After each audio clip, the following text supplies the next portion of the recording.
Good afternoon, everyone. In today's class, we are going to discuss the poem "Stopping My Horse on a Snowy Evening" by Robert Frost. So, Robert Frost is actually an American poet.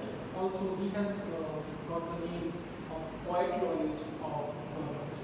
So, this is one of the most famous poems of Robert Frost. Also, when it comes to English literature, this is one of the most liked poem by all the readers, because all the readers they like this poem because of its didacticism, the theme, that the message that this poem gives at the end, the didactic nature of the poem, also the beauty and the way of the explanation of the nature, the way nature has been represented here. That is the reason why the poet or also the readers they like reading this poem and they like criticizing this poem. Okay, so personally this is one of my favorite poem also because of its didactic nature. And in most of my classes I use one of the stanza, and all of you might have also heard of the stanza. Okay, at the end we will be discussing, at the end of the lecture we will be discussing that stanza. So let's begin with the text. There are total 4 stanzas that we call quatrains. Okay, 4 lines each. In each stanza 4 lines are there, so we can call it as a quatrains. Okay, 4 lines in this stanza means we can call it as a quatrains. So let's begin with the text. It says, "Whose woods these are, I think I know. His house is in the village road. He will not see me stopping here to watch his oats fill up with snow." Okay, so in the beginning we can see that the poet or the speaker is going through a forest or going through a wood, private woods we can say. He is traveling through the woods, and being in the middle of the woods, he is raising a question. Whose woods these are? I think I know. He is not actually raising a question. He is telling. He is somehow hoping that he might be knowing about the owner of these woods. It means not that wood is a private property, and the speaker says that I think I know the person who owns these woods or who owns this property. I think I know. He is not sure of that, but he assumes that he might be knowing the person. His house is in the village road. There is nearby village near to the woods, and the poet is assuming that his house might be there in the village nearby the woods. He will not see me stopping here, and the poet here is telling that he will not see me stopping here. Though his house is there in the nearby village, but still he will not see me stopping here. He will not see that he has stopped in the middle of the woods in a private property. He is saying all these things because that is a private property, and as a general sense we know that we should not enter into anyone's private property without permission. So he has entered into a private property, and he is now thinking that the owner of the wood won't see me stopping here. Okay, to watch his woods fill up with snow. Okay, so the poet there had stopped because of the beauty of the woods. Okay, the beauty had stopped him while he was traveling from one place to another place. Okay, while he was going through the woods, the beauty of the woods, because the woods has been covered with snow, and he is saying that he is staring at everything in the woods, and the poet is now thinking that he would not see, the owner of the woods won't see me stopping here in the middle of the woods. Okay, so this was the first stanza. Moving on to the second stanza. What the second stanza says? Just a second, let me scroll it.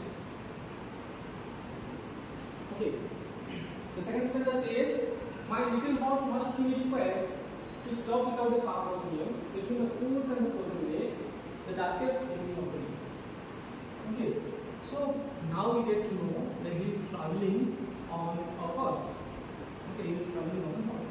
Okay, and affectionately, how affectionately the poet is addressing the horse, "my little horse," the way we address to our near and dear ones. Okay, he is also addressing to his horse in a very affectionate way. "My little horse must think it fair." Okay, because whenever we are traveling on a horse, all of you might have watched them in movies or might have read in the storybooks and all. Whenever any person is traveling on a horse, then they would stop somewhere nearby a farmhouse so that they can also take rest. Also, their horse but he had stopped in the middle of the woods where there is no farmhouse at all. So that's why the poet is thinking that my horse, my little horse must think it where? It means awkward. You definitely think it to be awkward because it is not usual. Okay, to stop without the farmhouse. There is no farmhouse nearby. So the poet is thinking that my horse could be thinking that why I have stopped in the middle of the woods where there is no farmhouse at all. Between the woods and the frozen lake, the darkest evening of the year. Okay, he is saying that it is he has stopped in the middle of the woods and the frozen lake. Okay, there is a lake which has been freezed. Okay, because of the cold. It was winter season. We get to know that he is talking about the winter season because again he says the darkest evening of the year. As all of us know that the darkest evening of the year is 21st and the night that falls between 21st and 22nd of December. Okay, so in the second stanza he is explaining about his horse and the situations here. Okay, then moving on to the third stanza, we say he gives his harness bells a shake to ask if there is some mistake. To the only other sounds is the sweep of the easy wind and down. Okay, so the horse must be thinking that why we have stopped in the middle of the woods where there is no farmhouse at all, and thinking that the horse is giving a shake of the bell, his harness bell, which is hung from his neck. Okay, so the horse is making a shake of the bell to aware the poet, to aware the speaker, to aware his owner that if you have stopped by mistake, please move on. Let's move on. Okay, to ask that if there is some mistake. Okay, we have stopped in the middle of the woods. Is there any mistake that you stopped here by mistake? Did you stop here by mistake? The only other sound is the sweep.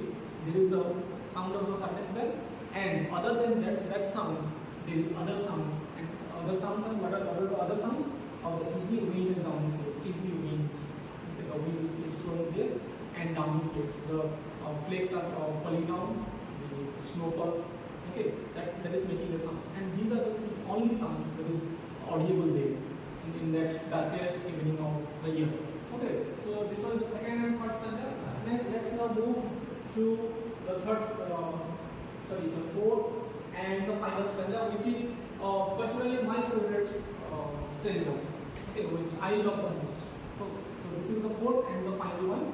The woods are lovely, dark and deep, but I have promises to keep and miles to go before I sleep, and miles to go before I sleep.